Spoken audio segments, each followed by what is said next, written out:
I'm Ariana Grande. Hi, I'm Cynthia Erivo, and you're listening to the Broadway Podcast Network. Visit bpn.fm to discover more.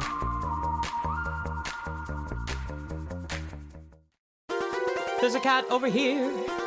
There's a cat over there. And the wrong one died. And the wrong one died.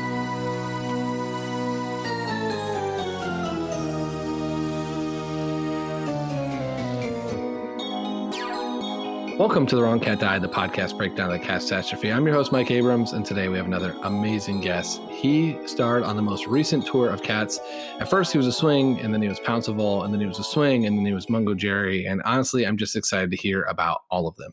So welcome, Justin Geiss, and thank you for joining me. Yes, thank you for having me. So I always love kind of hearing, you've covered so many cats, so I've got a billion questions for you about all of them, but I love hearing about your kind of introduction to the show. How familiar were you with it before you got cast as a cat? So I knew it by heart. So you're super fan before getting in. Okay. Yeah. It was like one of those things because I'm mostly a dancer. And I actually started out in ballet before I ever did musical theater, just like strict ballet training for like 12 years.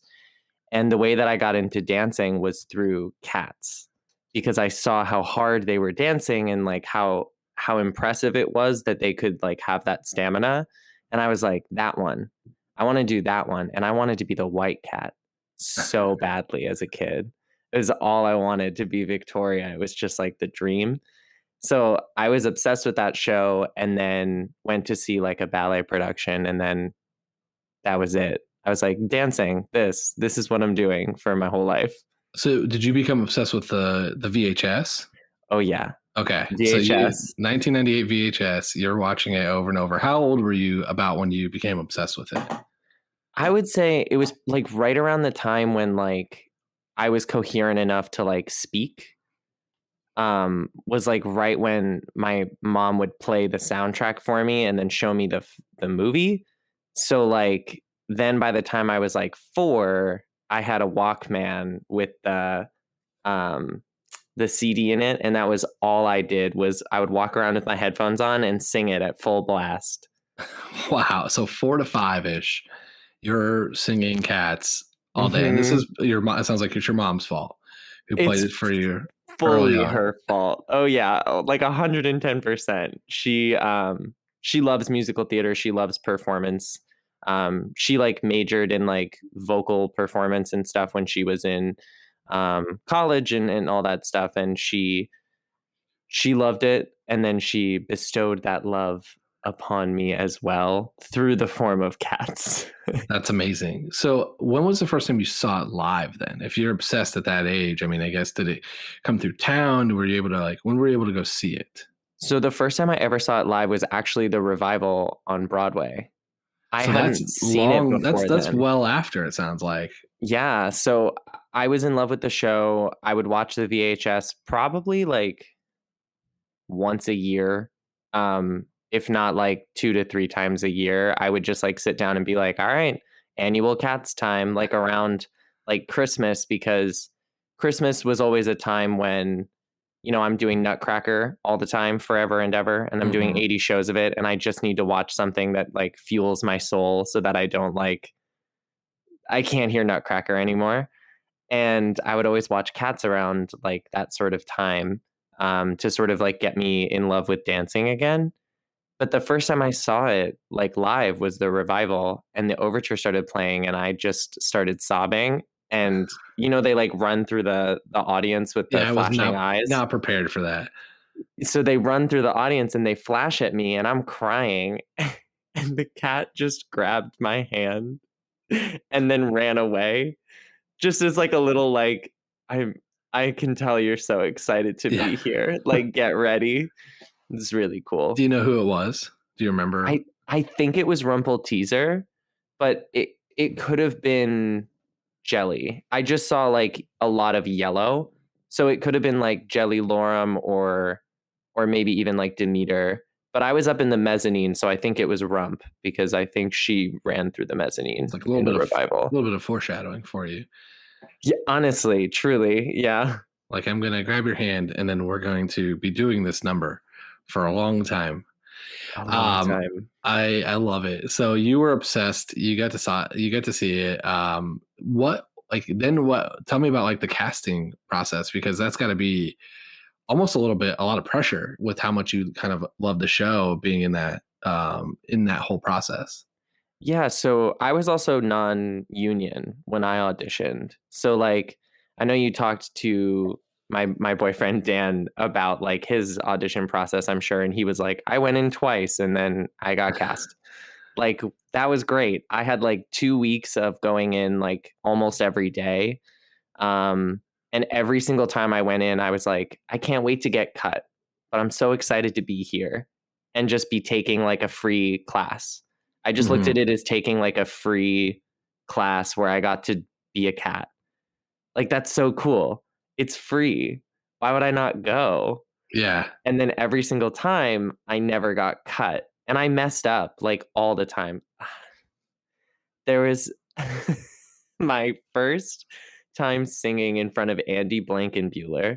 For those of you that don't know, he choreographed the revival.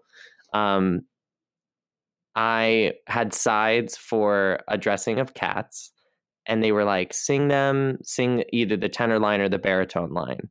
And the tenor line was more impressive, but I was really stressed about it. So I sang the baritone line. And for some reason, my brain put it an octave lower. So instead of being like here, I was like way down here. And I start singing, and the whole table of people is just looking at each other like, what is this kid doing? And then Andy goes, Justin, I just don't think that's right.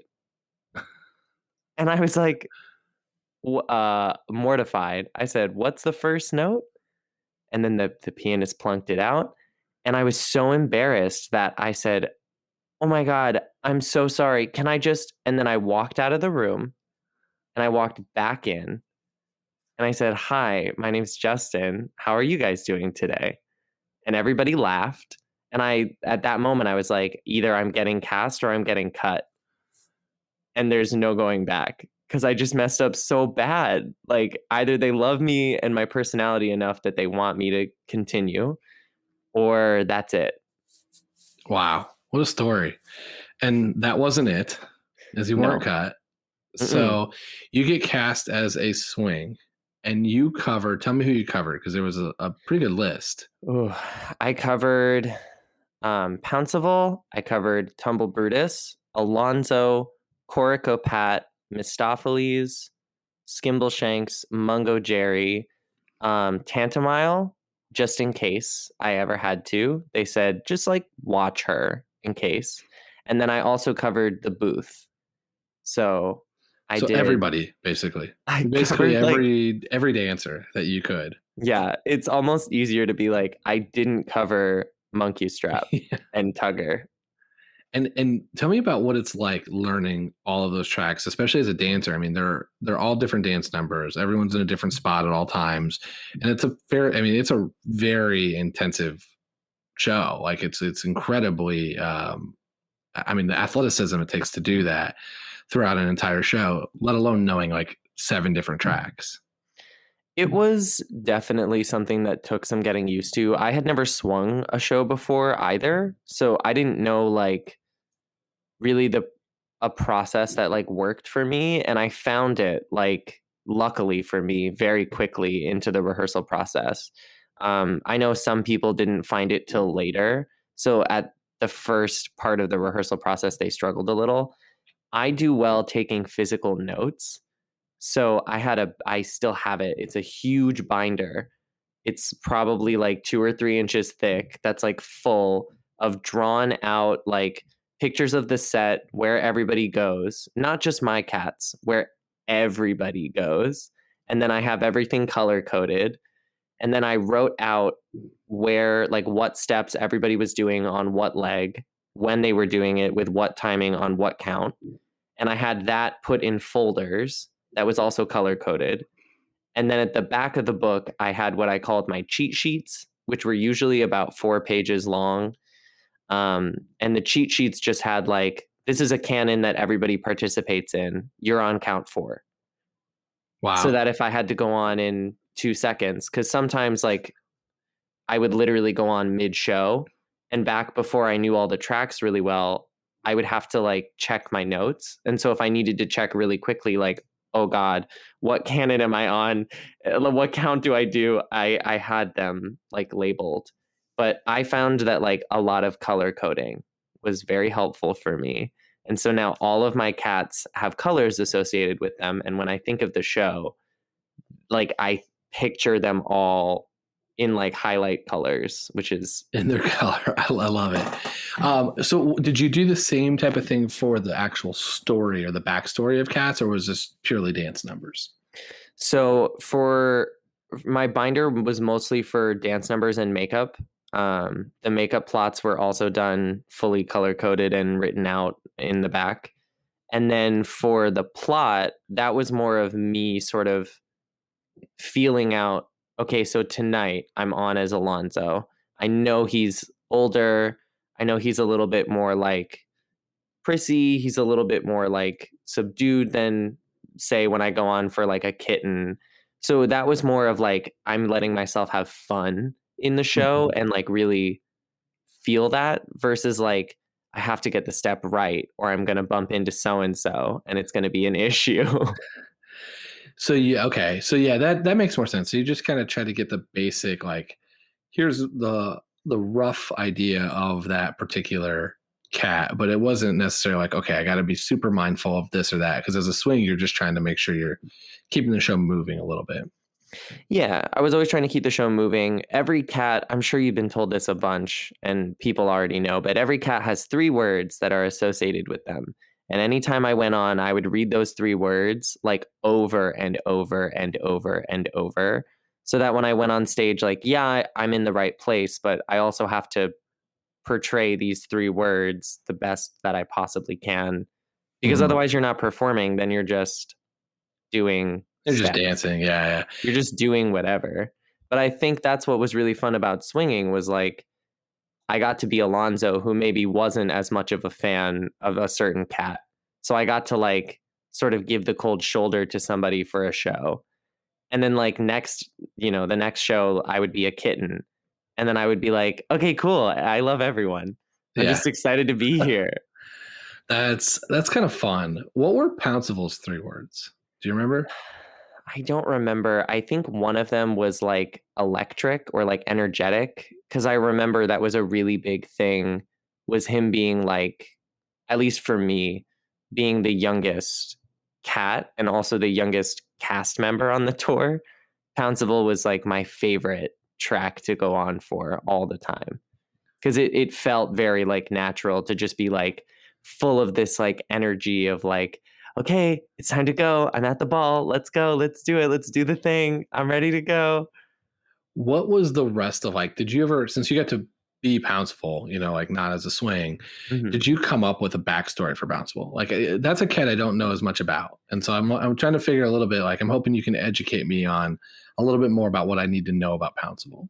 Yeah. So the way that our original Pouncival played it was a little bit different from me. And I think that's what makes that cat really special, because there is room for you to sort of play it in different ways. The main thing that our tour decided was that Jelly Lorem is our mom and Old Doot is our dad. But we are very, very young. Like we are like, this is our first Jellicle ball that we've ever been to.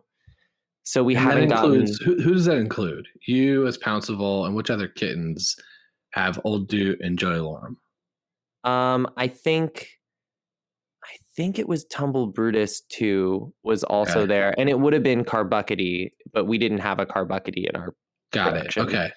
But so Pouncival is just very excited to be there. He doesn't know anything's wrong. So like all the Macavity scares are so scary and real, because like what could go wrong? It's the Jellicle ball that I've only heard perfect things about.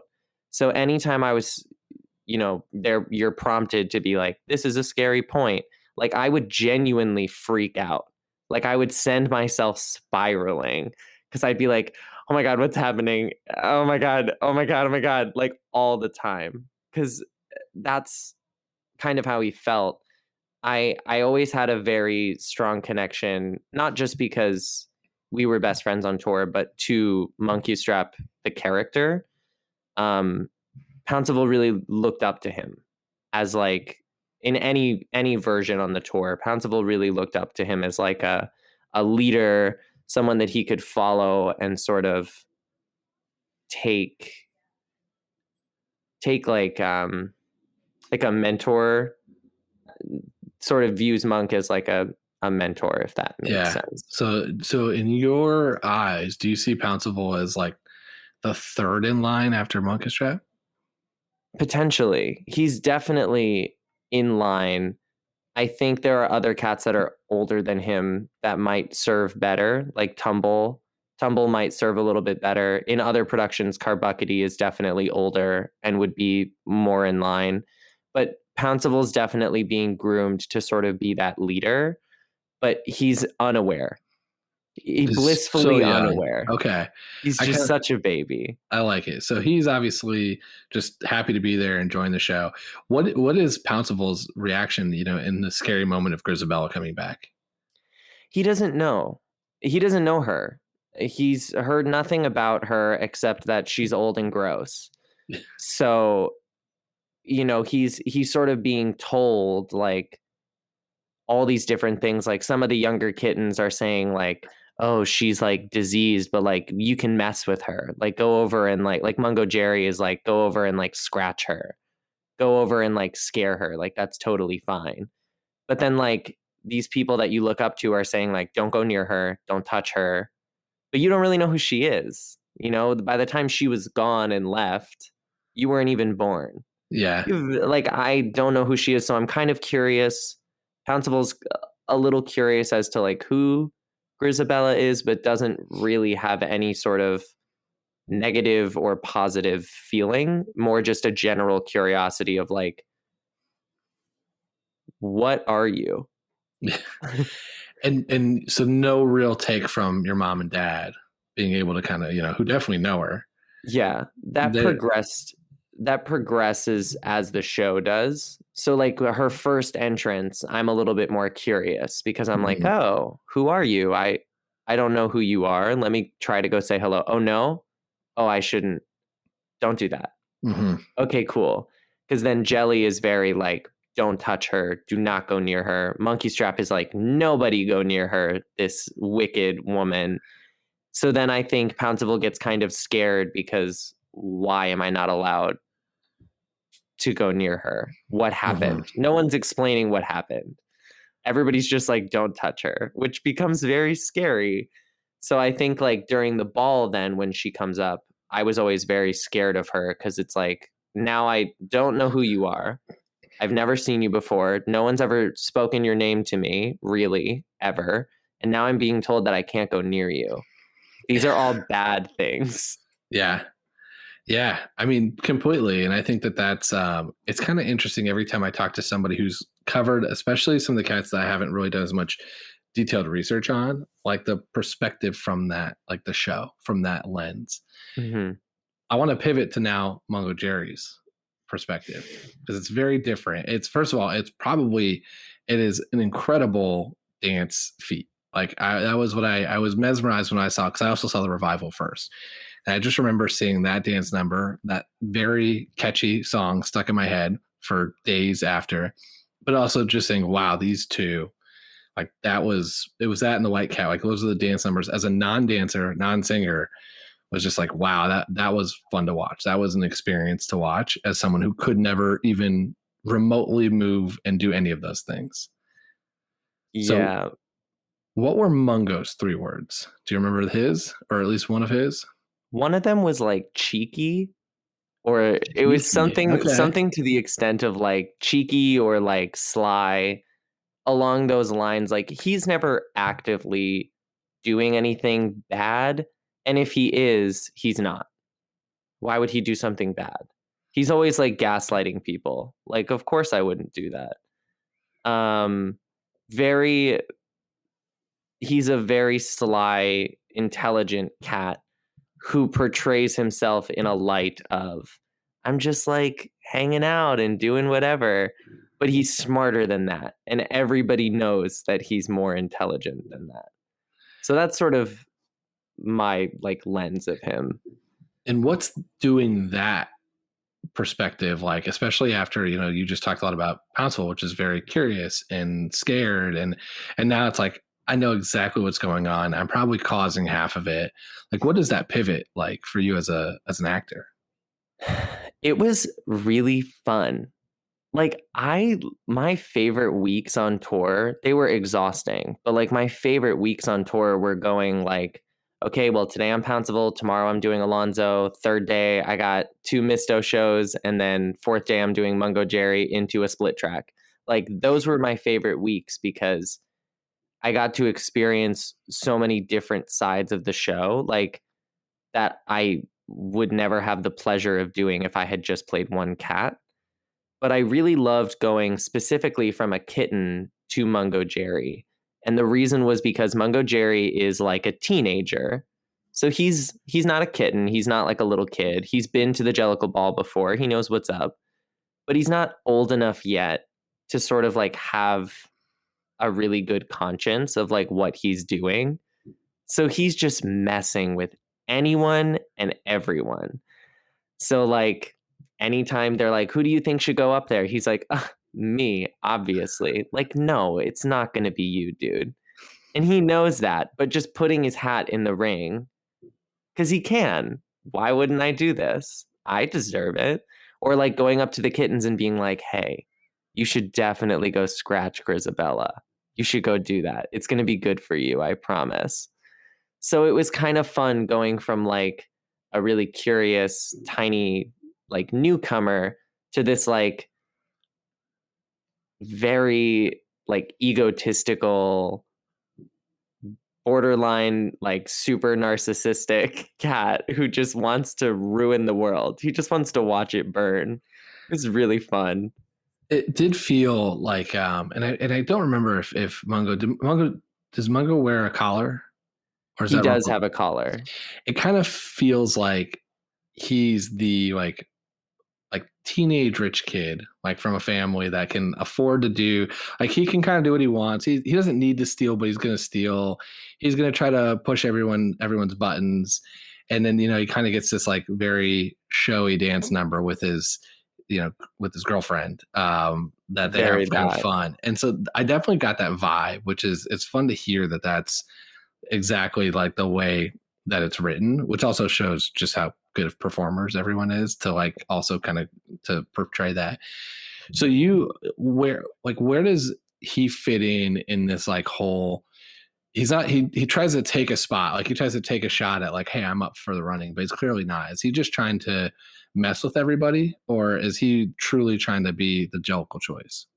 I think in the back of his mind, he really does want to be the Jellicle choice, but it's more like, for any Harry Potter fans out there, it's like the scene in Goblet of Fire when Fred and George try to throw their names into the Goblet of Fire just to put their names in the Goblet of Fire. Like they don't want to participate in the tournament. They just want to stir the pot. Yeah. It's kind of like that. He's like very Weasley twins-ish. Yeah, that's kind of, they were a huge inspiration of like, this is how I should act. Just a troublemaker, a fool. And the orange still matches. Yeah. Very like a ginger cat. It worked out pretty well. But I think it's more along those lines. And he's very clearly the ringleader. And Rumpelteaser's just like along for the ride. She doesn't really know what's happening. So it's him prompting it, being like, we are throwing our names in the ring because look at us. And she's like, yeah, sure, I guess. That sounds like fun.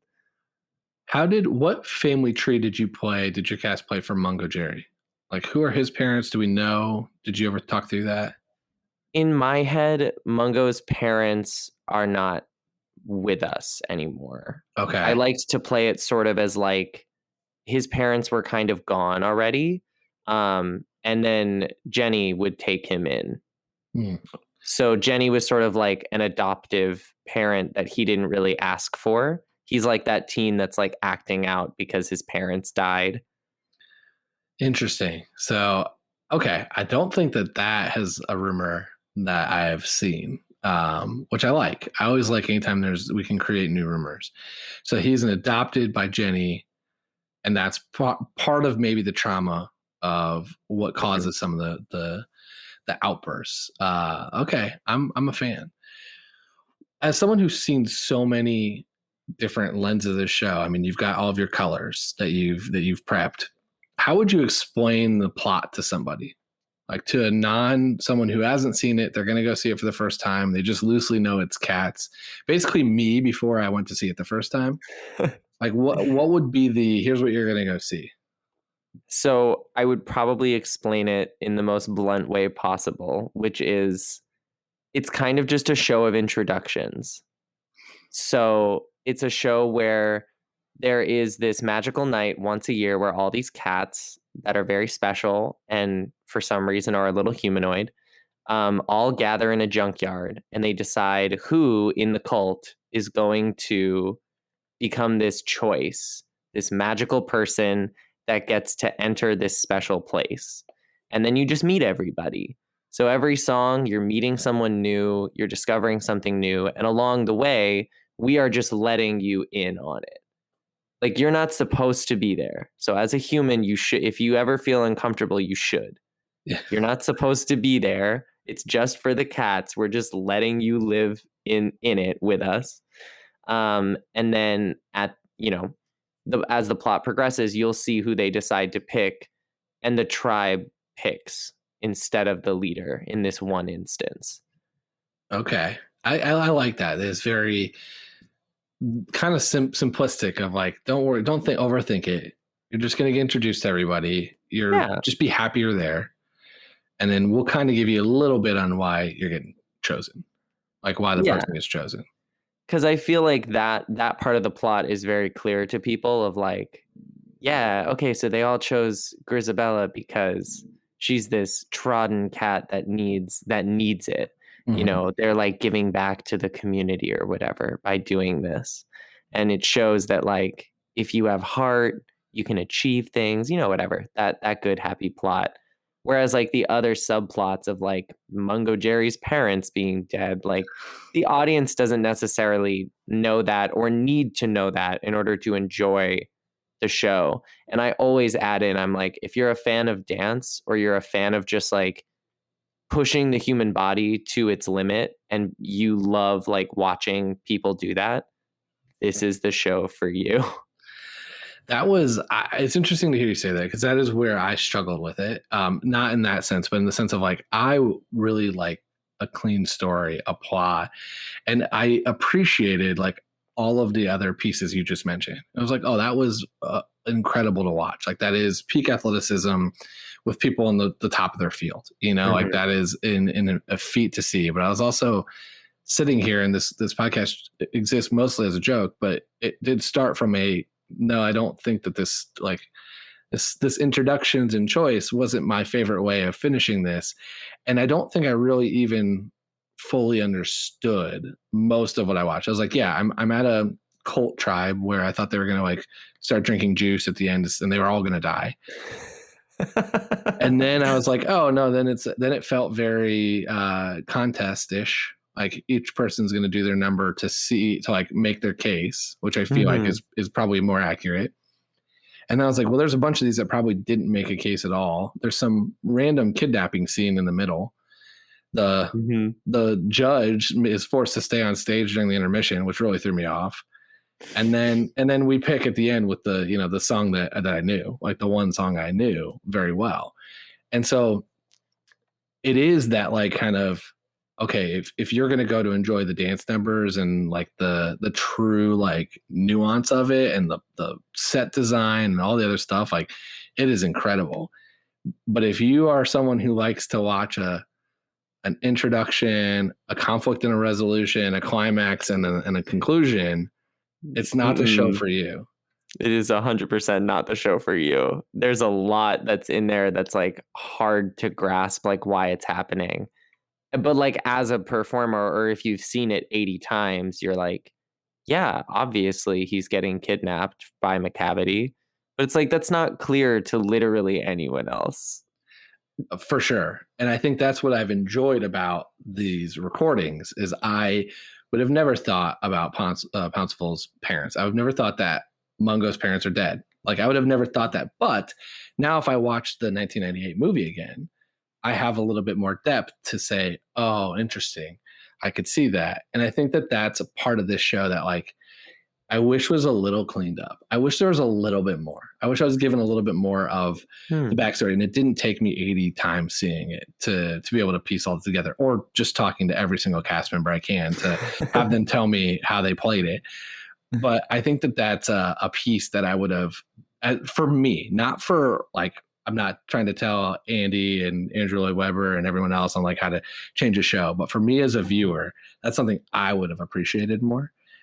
But also, you know, we're almost at 40 years, so I shouldn't be telling a show that's got that success. I'm trying to influence the future of the show. Yeah. But I do think that that's an area where if I'm telling me to go see it, I'm giving a little bit more depth. I'm like, all right, look, there's going to be this thing. They're going to put on, there's a tap number here. There's going to be this whole piece that's going to be completely unexplained, but really here's kind of why it exists. Because everything does have, the more I'm seeing it, the more I'm like, oh, there's like that cat's turning for a reason. That cat's not doing this for a reason. There's some of those things that are really underlying in there that's just not so cut and dry clear until you really analyze it. Or you're one of those super fans that has been able to go see it 80 plus times and be able to say, okay, I'm going to watch just this cat today and figure out what their story is. Yeah. And I think the other thing too is like every tour is different and every production is completely different. So like, even if you've seen like US tour number 7 or whatever, when you go see US tour number 8, all of those interactions are going to be different because it's a different clan. It's a different tribe. And for sure. My goal is by all the stuff I've made up. And I've talked to enough people that have done the show now, and I've told them a lot of my theories. My goal is that on tour, I think we're on 7, or if it does, I think this is the 7th US tour will be what's happening. And I'm not sure when or whenever it goes back out.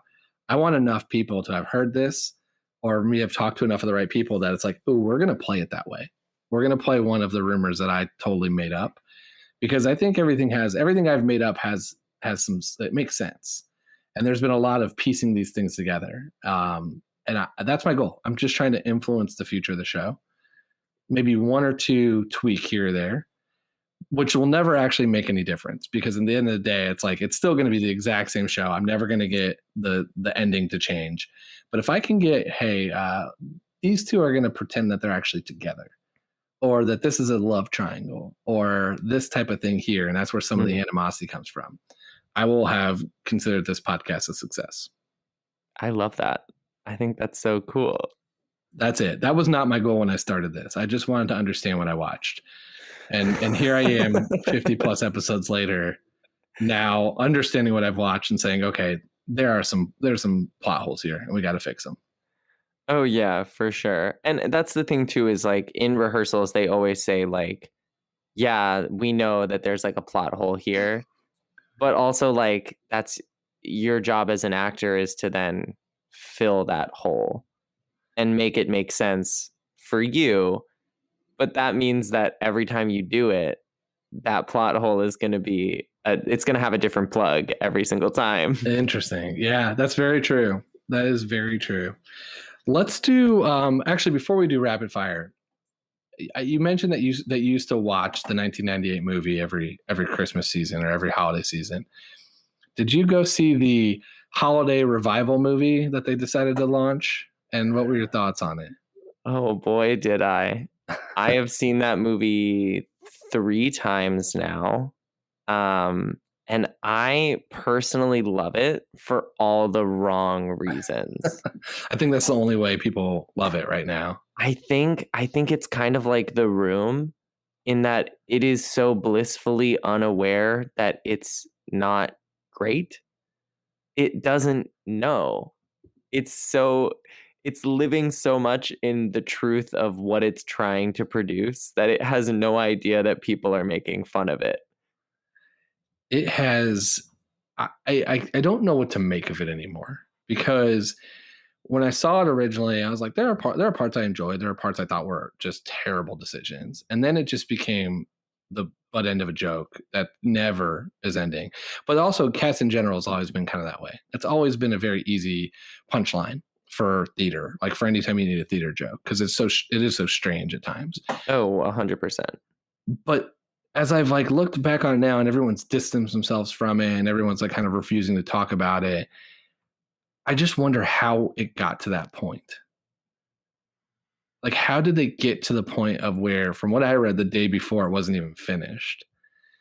And they had, like, there were just some very questionable decisions. But I think that I do think there's not a life for it where it becomes exactly that. It's a little Rocky Horror Picture. I was literally just about to say it's going to become like Rocky Horror, and they're going to have like certain parts in the movie throw popcorn at the screen. Yeah. It's going to have like a whole, like, because you know how you can buy like the Rocky Horror kits where it has like all the stuff that you need to go see the movie. It's going to be like that. Someone's going to make like a whole thing that has to happen at some point in the film. Like, I think it's hilarious. I really enjoyed watching it all 3 times because I think it's silly. I do like that. I think what you have seen it though as, you know, from every angle, but you had seen it originally in a stage production. And I think that that's where it missed, is that I think a lot of people who didn't get the fortune of seeing it on stage, or even the 1998 movie, if that's their introduction to it, are going to be a little confused. Yeah, I think the biggest issue with it was that Cats is so. The biggest part about Cats is dancing, right? Like, if you take away the fact that the vocals are hard and that there are cats that like only are there to kind of sing and progress the like small plot that there is forward, it's mostly like a dancing show. And all of the dancing was shot horribly. So it doesn't help that like something that could have been a spectacular feat of dancing, even if it wasn't that great of a film itself, didn't even make that cut because you can't see what anybody's doing. Yeah. And I mean, what a talented group of dancers that they had to do it, that you just couldn't see do it. And actually, that was when I originally was seeing, I was like, wow, this is a really incredible set of people. I was like, if nothing else, like this should be fun to watch them do some of these dance numbers or whatever, you know, was going to be coming from it. But it was not quite that, or it was, but it was a little nauseating version of it. Let's move on, because I think that everyone doesn't want to talk about the new movie. Let's do a little bit of rapid fire. So you played so many of the cats, but what's either somebody that if you were going on one more time, who you'd want to go on as, or just if you could go play anybody in the show, who would you want to play? And I'm going to ask it 2 ways. Who would the 5-year-old you answer, and what would today you answer? Oh man, 5-year-old me wants to be Victoria. Still Victoria, okay. Still Victoria, like hands down. I want to be Demeter. Demeter? Wholeheartedly. Favorite cat in the entire show. Best number, arguably. I love that cat. That is my favorite number now. The more I've listened to it, the recording, the more I've kind of watched it, it's definitely the one that gets stuck in my head most frequently. Yeah. So, okay, that's a great answer. Not the answer I've heard all the time, so I kind of like that. Who is your favorite and least favorite cat? I think my favorite cat would probably be Demeter. I love Demeter so much. So very, very, very much. I don't really like old dude at all. Don't like old dude. Don't like dad. I don't like the makeup plot or the costume, or frankly, like a lot of the like solo parts of it. And that's not to knock anybody. Like everybody that's done it is super talented. I'm not a fan. Love it. So you're never getting picked for the heaviside layer. Nope, not me. Never the choice. What about favorite song? Macavity. So yeah, I mean, you're staying right in there in the wheelhouse. I love it. Which cat do you think would be thriving in 2021? Probably Victoria. Victoria, interesting. Why? I think she'd be thriving in 2021 because she was young enough that she wouldn't be like jaded and scarred yet in 2020. Like through the pandemic, she's such a bright, like positive light. She would have been like, everybody's like, no, you got this. We're going to survive. And then like in 2021, she'd be that girl that's like, I am vaccinated and I'm setting up like a whole like picnic for everybody that's been vaccinated as like a celebration. Like, I feel like she's that girl. I kind of think she's a TikTok influencer. She's like coming up with dances. She took all of quarantine to figure out how to, to learn how to do all of those. And it now has like 2 million followers. 110% that one. That is exactly where she would be. My answer is that you could sell me on that one. That might change my mind. I've always answered this as Bustifer. I feel like a kind of fat, just eat, oblivious to life, rich cat would probably be doing all right in 2021. But I like the idea of a TikTok influencer. For sure. She'd be thriving on TikTok. So now the question I have based this entire show around, but do you agree that Grizabella should have been the Jellicle choice? And if not, who should have been? And either way, I want you to defend your choice. I don't think it should have been Grizabella. And so who is your choice? So I've gone back and forth on this, but I think the cat that I personally think deserves it the most is actually Macavity. Macavity? I don't think anybody's made a Macavity argument. I feel like it's like if we're giving people second chances, right? Macavity made poor choices in his life, like consecutive poor choices that led him to basically become a mob boss. Like, let's be real. He's like a mob boss. For sure. And I feel like given a second chance, knowing what he's done and how it's affected people, given that second chance could potentially change. Like if there's no Macavity in the show, there's no fear. There's just happiness and bliss. And there's just this Jellicle ball where everybody's excited to be there. The only reason that people are scared is because of this like crazy person. And if given a second chance, maybe he won't do that again, knowing how badly it affected the tribe. I like that. So your argument is that if we're going to choose redemption, which is what Old Dude does, he chooses a story of redemption. You're saying choose the one who's still in the tribe, who also is causing more problems and fear, and not the person who just kind of magically showed back up at the end. Yeah, we can accept Grizabella back in. There's no word of like we can't not accept her back in, but that doesn't mean she deserves to go up there. Yeah, right away. There's just like, oh yeah, you haven't been around the whole time. Let's send you up on this magical journey that we all like beg and plead for. Like, I don't think that's fair. I think also like maybe showing Macavity a bit of kindness might benefit that cat quite a lot, because maybe that's why he became where he's at, is because he didn't get shown that same sort of kindness and love and affection. So by showing that to him in the same way that we do with Grizabella, it could sort of change the Jellicle history. I don't know. I'm a fan. So you're saying, Old Dude, you had the right idea. You just picked the wrong cat. Like the thought process was right, but you just made the wrong decision in the end. Who was your other choice? Now I'm curious, because you said you went back and forth between two. So I went back and forth because I love my girl Demeter, and I just was trying to find an argument for Demeter to go up there based on like everything that she's been through.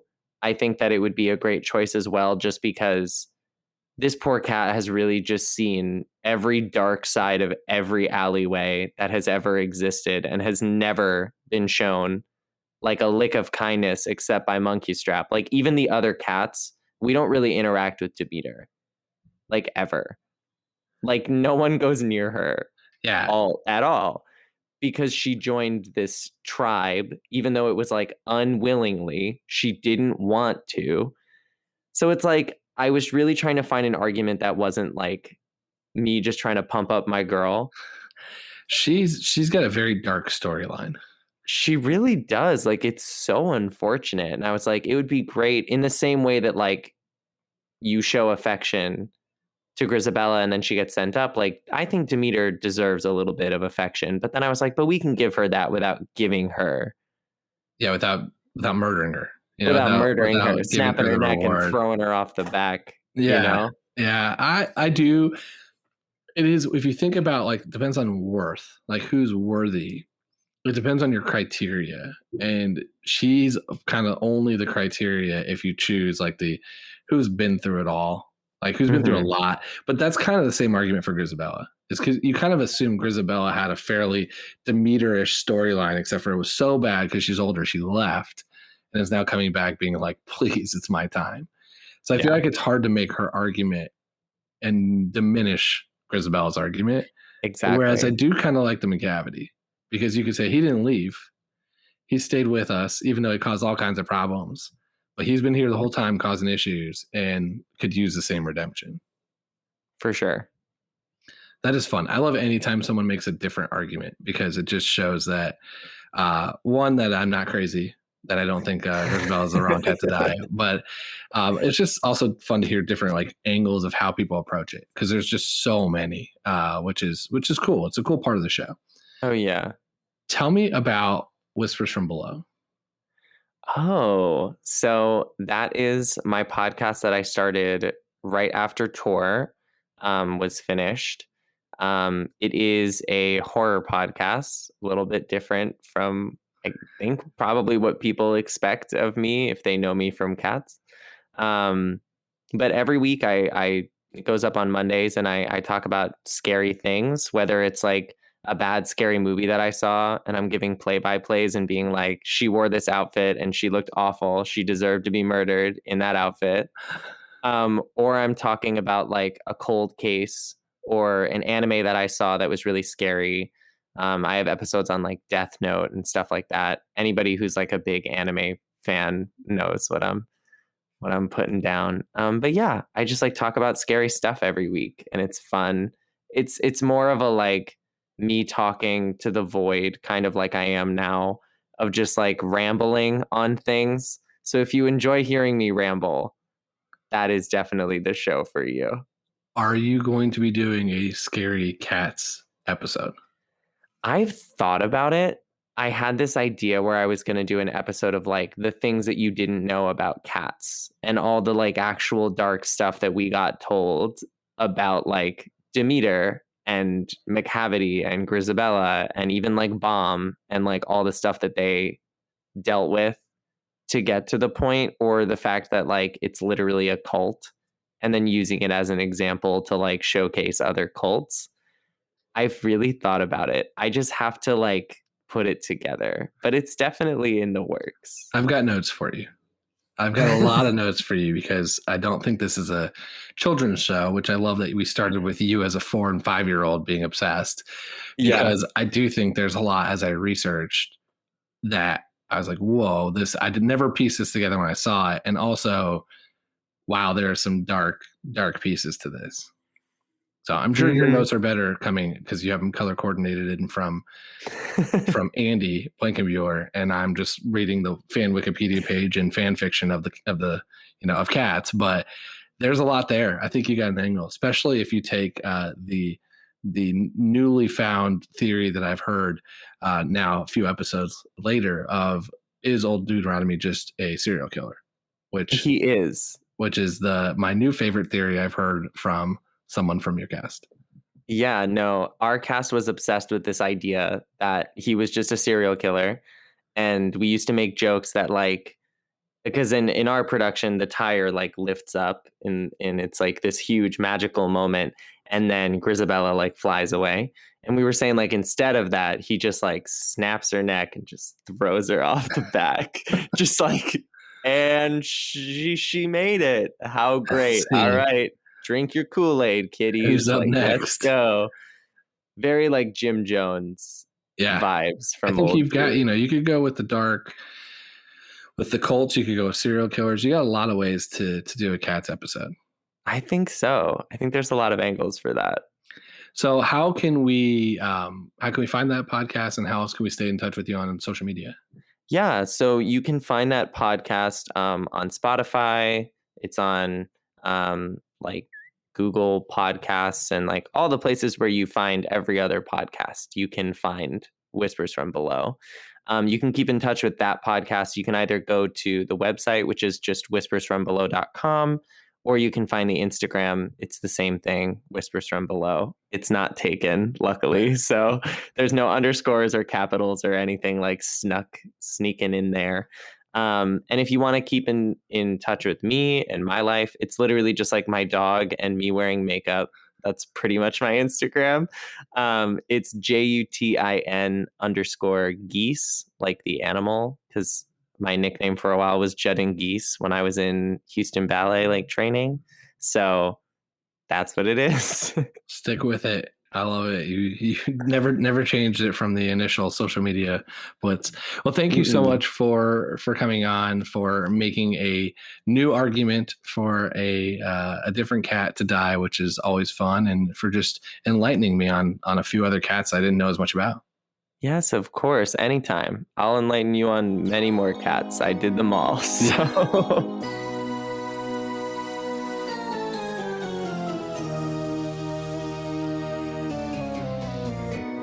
And thanks everyone else for listening to this episode of The Wrong Cat Died, the podcast breakdown of the catastrophe. To follow along, you can subscribe on Apple Podcasts, Spotify, Stitcher, or anywhere else you listen to podcasts. Follow us on Twitter and Instagram at The Wrong Cat Died, or check out our website, thewrongcatdied.com.